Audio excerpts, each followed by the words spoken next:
Welcome to the Imran academy. आपके साथ 10th class का मैथ डिस्कस कर रहा हूँ, जनरल मैथमेटिक्स।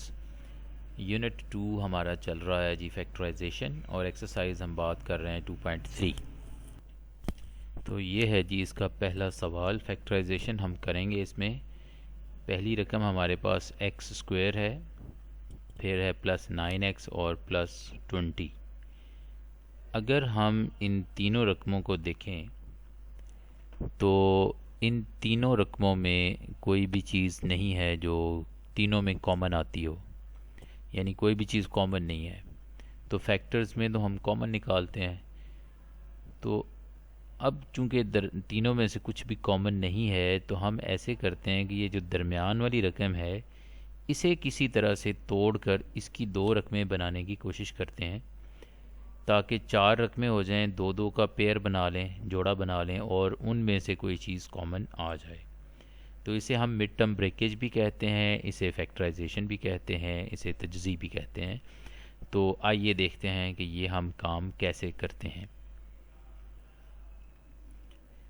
तो पहला काम यह है जी कि पहली और आखिरी रकम, इन दोनों रकमों को हमने देनी है ज़रब, मल्टीप्लाई करना है दोनों को। और मल्टीप्लाई जो है वो हम करेंगे रफ़ वर्क में। तो रफ़ वर्क में यानी 20 को एक्स स्क्वायर के साथ ज़रब दे दी, तो ये 20x स्क्वायर हो गया। अब 20x स्क्वायर के फैक्टर्स हमने बनाने हैं। अब एक्स स्क्वायर के फैक्टर्स, चूँकि x की पावर 2 है, तो एक x यहाँ पे लिख लें, एक x यहाँ पे लिख लें। जब दोनों को ज़रब देंगे तो x स्क्वायर हो जाएगा। अब 20 के भी फैक्टर हमने बनाने हैं इस तरह से कि उन फैक्टर्स को ऐड करें तो 9 हमारे पास जवाब आ जाए।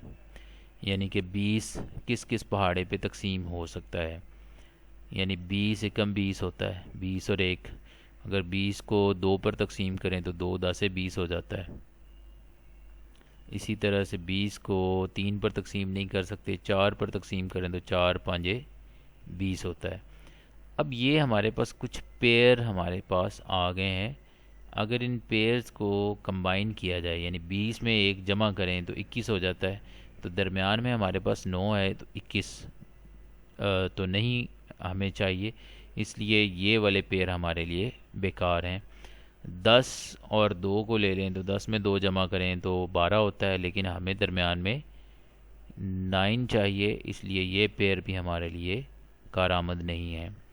4 और 5, और 4 में 5 जमा करें तो 9 बन जाता है, ये 9 हमारा बन जाता है। तो इसका मतलब है कि ये वाले पेयर हमारे बिल्कुल सूटेबल और कारआमद हैं। तो हम करेंगे क्या, पहली रकम एक्स स्क्वायर लिखेंगे। अब 9x नहीं लिखेंगे, उसकी बजाय हम ये 5 और 4 जो आए हैं, एक 5 को हम इस x के साथ लिख लेंगे, 4 को इस x के साथ। इसका मतलब है कि हम यहाँ पर 5x लिख सकते हैं, प्लस 4x लिख सकते हैं, और आखिरी रकम जो 20 है वो भी लिख लेंगे। अब आप देखें कि पहले रकमें थी 3, अब हो गई हैं 4। तो 4 रकमों में अब हमने देखना है कि दो दो का पेयर बना सकते हैं, यानी पहली दो रकमों का पेयर बना लेंगे, अगली दो रकमों का भी पेयर बना लेंगे। तो पहली दो रकमों में देखें क्या चीज़ कॉमन है। यहाँ पर देखें तो पहली रकम में x की पावर 2 है, जबकि अगली रकम में 5x लिखा हुआ है, तो 5x की पावर 1 है। आपने वेरिएबल में देखना है कि जो पावर छोटी है, स्मॉलेस्ट है, उसे आप कॉमन ले सकते हैं, यानी कि x की पावर 1 को कॉमन लिखा जा सकता है। जब x की पावर 1 कॉमन ले ली है, तो यहाँ पर 2 थी तो 1 तो कॉमन बाहर चली गई, 1 यहाँ पर रह गई, प्लस 5 आ जाएगा, और x की पावर 1 बाहर कॉमन निकल चुका है। अब इसके बाद है जी अगली दो रकमों में 4x और 20 में देखें तो 4 के पहाड़े में 4 भी आ जाता है और 20 भी आ जाता है, लिहाजा हम 4 को ले सकते हैं कॉमन। तो 4 बाहर निकल गया, x रह गया, और 4 का पहाड़ा पढ़ें, 4 5 20 होता है, तो 5 अंदर लिख लिया है, यानी कि 4 5 ये वाला 20। तो ये हमारे फैक्टर्स बन गए। अब देखें कि पहली दो रकमों में x प्लस 5 जो है वो कॉमन है, दूसरी दोनों रकमों में भी x+5 कॉमन है, तो ये जो कॉमन हिस्सा है इसको हम यहाँ से निकाल बाहर करते हैं, और बाकी जो चीज़ बच गई है वो x है और जमा 4, तो हम x जमा 4 जो है वो अंदर लिख लेते हैं। तो ये जनाब हमारे फैक्टर्स बन गए, तो इसी को हम यहाँ पर कह सकते हैं कि आंसर है। तो ये आ गया जी हमारे पास जवाब। यहाँ पर मैंने रकमों को अरेंज करके लिख लिया है। x+4 को मैंने पहले लिख लिया और x+5 को मैंने बाद में लिख लिया है, क्योंकि बच्चे जो हैं वो अक्सर देखने लगते हैं कि भाई पीछे आंसर हमारा क्या है। तो आंसर में पहले x+4 लिखा है और x+5 बाद में लिखा है, तो इससे कोई फ़र्क नहीं पड़ता, दोनों रकमें ज़रब हो रही हैं।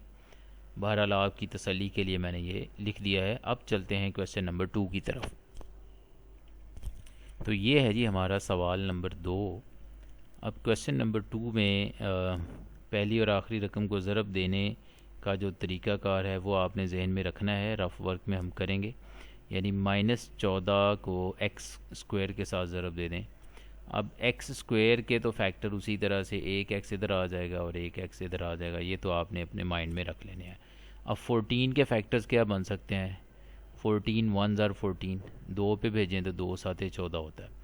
अब ये आपके पास बन गए इसके फैक्टर्स, यानी कि अगर 7 में से 2 को माइनस कर लें तो 5 आ जाता है। लिहाजा ये हमारे फैक्टर इधर ही बन गए कि 7x और -2x।